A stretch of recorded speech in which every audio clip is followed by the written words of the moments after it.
You're watching TVC Breakfast. It's not time for us to link up with Eshomomo Imodu and Tejesu Adeoye in our Abuja studios for the FCT brief. Good morning. How is Abuja this morning, Tejesu and Eshomomo?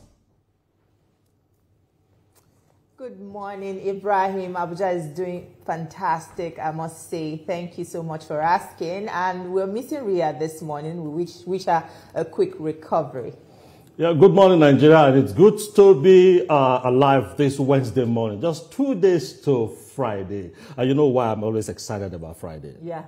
It tells you that you have worked so well, so you should take some rest. Well. But just before we go into the issue about Friday and what we have for our viewers today, something happened yesterday in Lagos. The UBA building now caused the Afri-Land Towers. Yeah.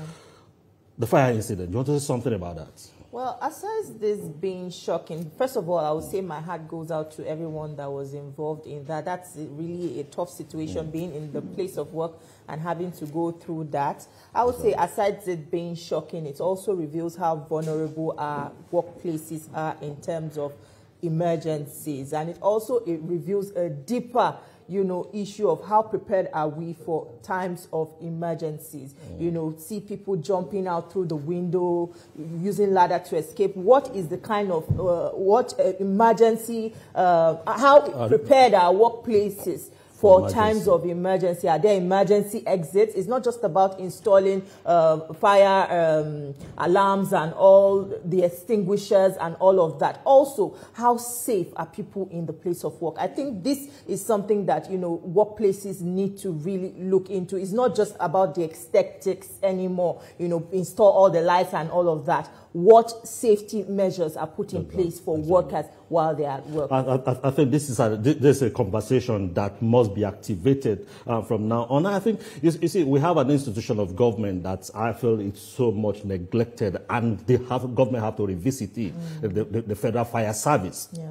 How equipped is the Federal Fire Service? Now, my understanding is that the present acts, the regulatory framework they're using, was the 1963 Fire Service Acts that they're still using. No attempt to review. Now, in 2022, we understand that FECAS at that time decided that, look, the 1963 Act should be repealed and a new one enacted. Now, it got stuck at the National Assembly.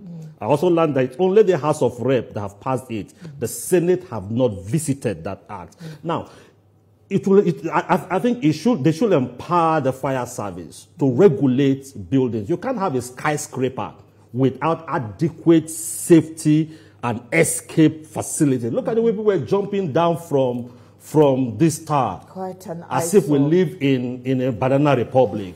It should not be. So if the fire service is so much empowered to sanction people who construct buildings, whether it is residential, they must visit and ensure that you meet the minimum safety standard. And aside that, you also mentioned the fire service. I believe that they should also be prepared for emergencies like this, because it is time of emergencies like this we'll hear that there's no water in the tank. I know Lagos State has exactly. That's what I wanted to say. Yeah. No, the effectiveness you even see in Lagos is because of the one set up by the present president when he was governor. Yeah. That is the Lagos State Fire Service. It's different from the Federal Fire Service. The Lagos State Fire Service. So how many states have their own fire service? Which means the Federal Fire Service must be activated, must be equipped, if we're going to save lives and not embarrass ourselves. And always ready. It's not just about setting it up. And they should be always ready. And when you are building your structure, when you're building an estate, you should have a hydrant point there also. Before the fire service will get there, should be a source of water to help the activity. Indeed.